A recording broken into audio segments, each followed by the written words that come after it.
네, 안녕하세요. 오늘은 직장인들이 매매하기에 좋은 검색식을 좀 가져와 봤습니다. 네, 저처럼 회사에서 HTS를 사용할 수 없는 분들이 매매하기에 사용하시면 좋은 방법이라고 생각을 하고요. 직장인들은 전업 투자자분들처럼 초단위로 스캐핑을 하시거나 단타 매매를 하기가 좀 쉽지 않으실 겁니다. 뭐 그렇다고 해서 주식을 안 볼 수도 없는 걸 거고요. 그런 점에서 이 보조지표를 배우시고 집에 가셔서 HTS의 조건 검색식을 입력하시고, 제가 최근에 블로그나 이제 유튜브에 올려드렸죠. 네, 이 스나이퍼 프로그램을 통해서 매매 활용하신다면 이제 회사에서 업무를 하시다가 장 마감쯤 스나이퍼에 이제 푸시된 종목들을 체킹해 주시고 마음에 드는 종목들이 올라왔다면 해당 종목을 매수하시는 그런 방법으로 트레이딩 하는 것을 추천드리겠습니다. 그러면 시작하도록 하겠습니다.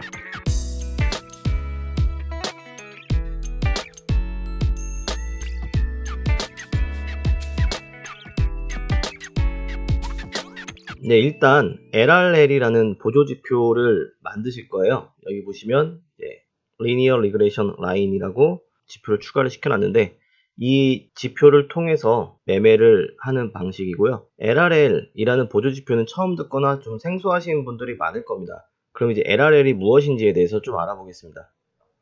일단은 제 블로그는 이제 뭐 아시는 분들은 아실 것 같은데, 티스토리에 LRL에 대해서 올려놨고요. 그 내용은 보시면 추세지표 LRL과 LRS에 대해서 알아보는 내용입니다.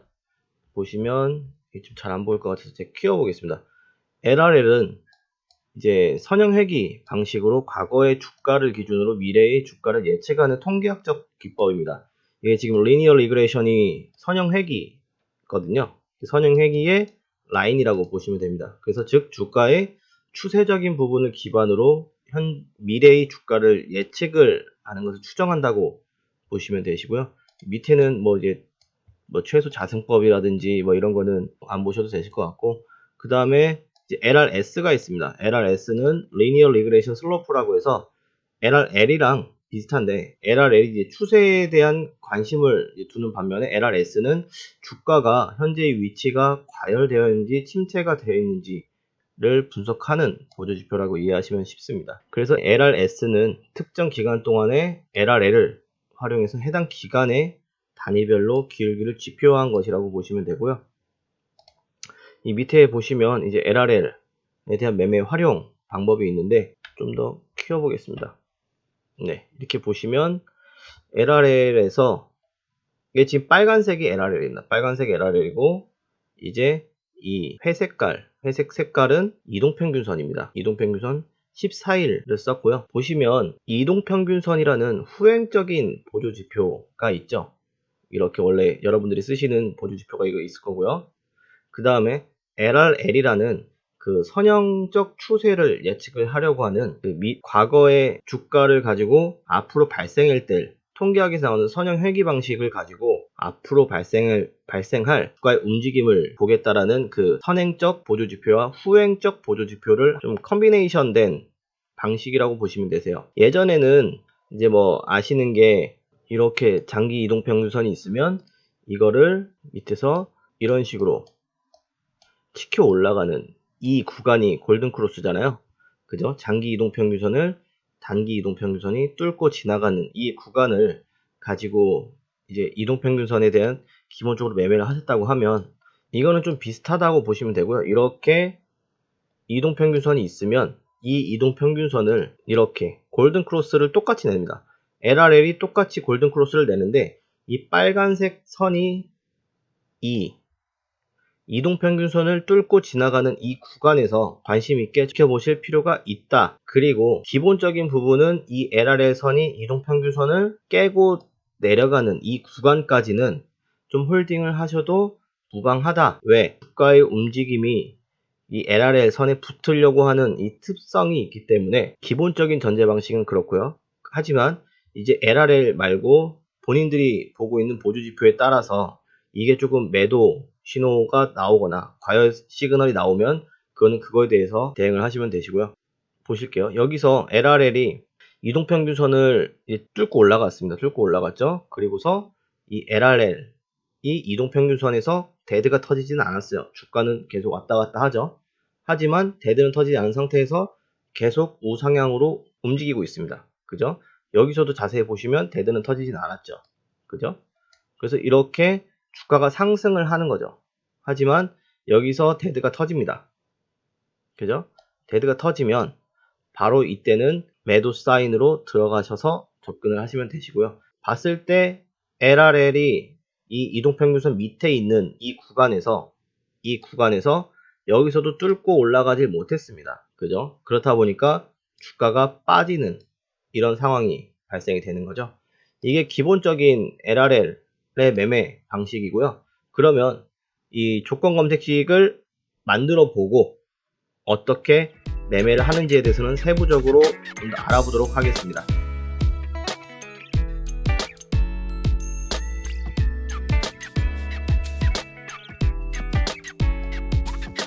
네, 이제 조건 검색식을 만들기에 앞서 그 LRL 선을 좀 추가를 해보겠습니다. 여기서 라인이라고 치시면 그 리니어 리그레이션 라인이 있고 슬로프가 있습니다. 저는 지금 추가를 시켜놔서 LRS가 추가가 되어 있는데 여기서도 이렇게 라인을 추가를 시켜주시고요. 선이 조금 잘 안 보이시니까 여기서 굵게 한 3으로 줄게요. 3으로 주고 빨간색으로 좀 해보겠습니다. 눈에 띄기 쉽게.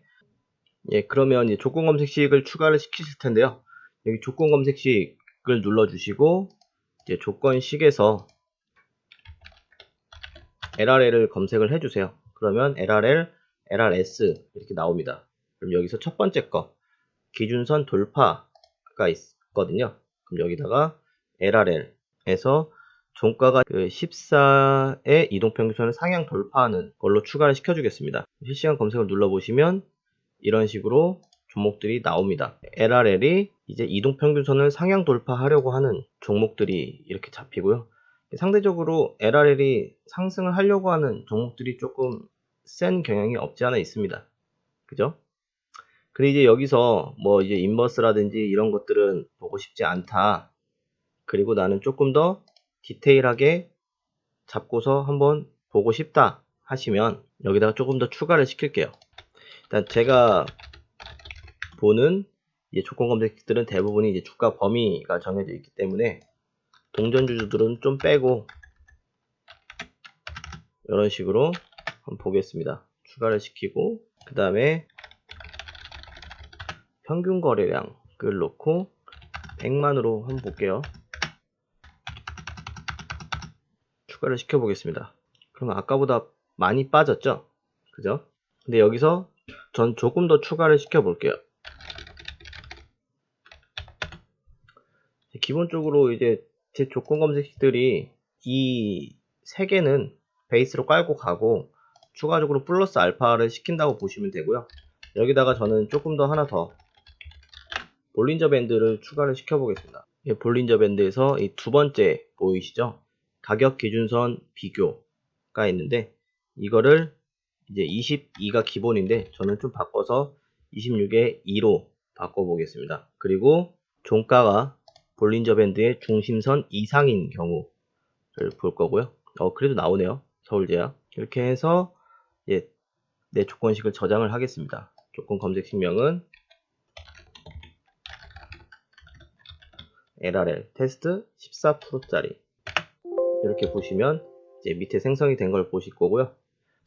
그러면 이제 그 검색식을 만들었으니까 성과 검증 시뮬레이션을 한번 돌려봐야겠죠? 여기서 LRL 테스트로 가보시고서 12월 6일자로 한번 봐볼게요. 12월 6일 보면 예. 필링크도 있고 풀어주시고 필링크 일진전기 뭐 구경 GNM 있는데 구경 GNM 한번 봐보겠습니다. 12월 6일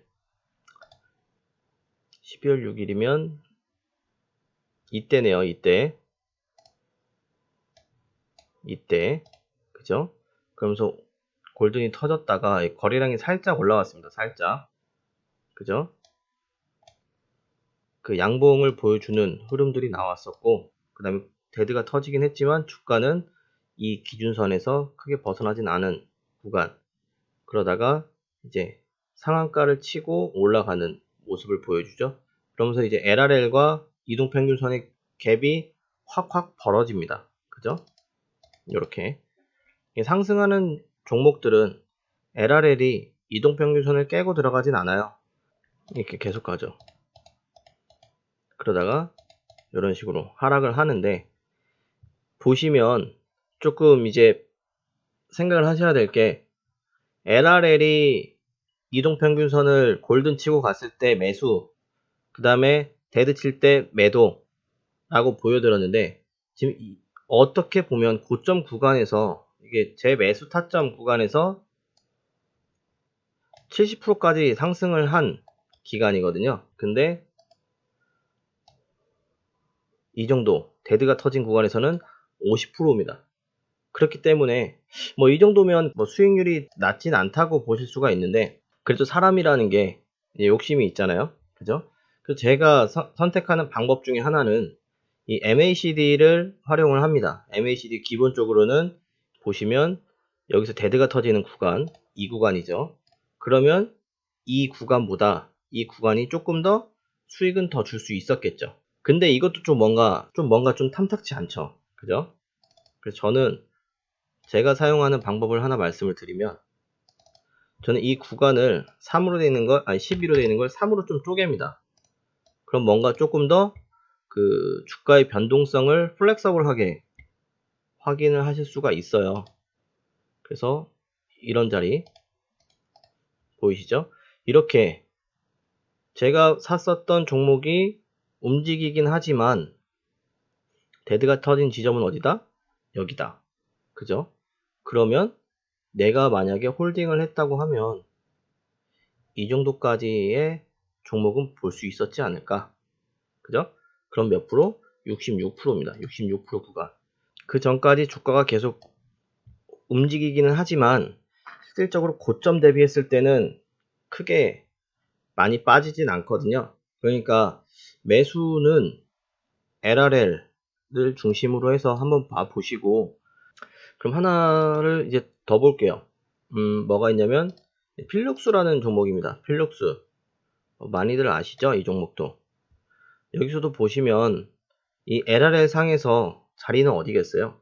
매수 타점으로 보신다고 하면 LRL 상 매수 타점은 여기입니다. 그죠? 여기서 골든이 터지잖아요. 여기서는 계속 흐지부지 하면서 저항받고 때려박다가 여기서 골든 터지면서 상승을 하죠. 그러면서 LRL 또한 이 주가를 따라서 움직입니다. 그죠? 주가가 빠져요. 빠지긴 하는데 여기서 손절을 칠까 말까, 여기서 익절을 했다고 하면 여기서 익절을 하고서 나올 수가 있겠죠. 그죠? 근데 LRL 보고서 조금 더 나는 직장인 매매 스타일로 가겠다, 거래량도 빠지질 않았고 하기 때문에 나는 홀딩으로 가겠다 하면, 또 LRL도 아직 데드가 터지지 않았으니까요. 홀딩을 했을 때 이러한 상한가를 보실 수가 있는 거겠죠. 그죠?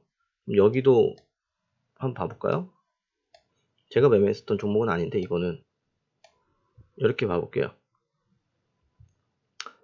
여기서도 자리로만 놓고 보면 요런 자리, 그죠? 샀으면 크게 움직이긴 하지만 데드가 터지진 않았기 때문에 스윙으로 잡고 가기에는 좋죠. 그러니까 제가 이 검색식을 말씀을 드릴 때 직장인들이 보기에 좋은 검색식이라고 말씀을 드리는 이유가 이겁니다. 샀을 때 주가의 변동성에 크게 흔들릴 필요가 없어요. 그죠? 샀을 때 빠지더라도 이 보조지표는 움직이면서 아직 팔지 말라고 해요. 그죠? 그러면서 몇 프로가 상승했다? 40%가 상승했습니다. 그죠? 그죠? 그러면서 여기서 또 골든이 터집니다. 점상을 계속 가죠. 이렇게. 근데 LRL이 빠지나요? 안 빠지죠. 그죠? 근데 이제 이쯤부터는 LRL이 좀 기울기가 빠집니다. 그럼 이쯤 돼서 이제 정리를 하시면 되죠. 그래도 올라가네. 네. 이렇게 딱 여기서 매도 타점이 나온 거는 이거 하나예요. 여기 이 자리, 그죠? 그럼 이 수익률이 400%예요. 500%. 그러면 이런 종목들이 나에게도 좀 보일 수가 있을까라는 생각이 드실 수가 있죠. 그죠? 그럼 좀 볼게요. 이게 언제죠? 17년 12월 15일? 이게 또 나올까요? 17년 12월 15일. 안 나왔네. 그래, 그러면 얘는 버리고 이때 한번 볼게요. 18년 2월 23일. 18년 2월 23일. 이때 안 떴고 26일. 이때 떴네요. 이때 힐록스 26일 이때네요. 이때 뜨고서 계속 상승을 하죠. 상승해서 3,400원짜리가 어마어마한 수익을 냈죠. 네, 하여튼 제가 말씀을 드리는 거는 이 조건 검색식은 이런 식으로 활용을 하시면 뭐 사실 직장인들이 급하게 매매를 하고 뭐 이제 매도하고 하시기가 좀 쉽지는 않잖아요. 그죠? 이제 뭐 제가 설명을 드릴 수 있는 부분까지는 드렸고 설명을 못 드린 부분은 뭐 이제 패스를 하긴 했는데 이런 식으로 매매를 하시면 되실 거고요. 그 다음에 직장인분들 같은 경우에는 이런 식으로 조건 검색식을 활용을 하시고 그 다음에 제가 사용하고 있는 이 스나이퍼 프로그램으로 이제 텔레그램에 이렇게 조건 검색식이 뜨면 이거를 이제 장 마감하기 전에 활용을 하셔서 이제 차트의 위치를 보고 매수를 할지 말지에 대해서 트레이딩을 하시는 방식으로 매매를 하시는 것을 좀 추천드리겠습니다. 네, 이상으로 제가 실제로 사용하는 보조지표 중에 하나고요. 그거에 대해서 설명을 좀 드렸습니다. 오늘 이제 유튜브를 처음 들으시는 분들은 이제 구독, 좋아요 부탁드릴 거고요. 계속적으로 시청하시던 분들은 앞으로도 올라오는 영상에 대해서 지속적인 시청 부탁드리겠습니다. 네, 이상으로 마치겠습니다. 감사합니다.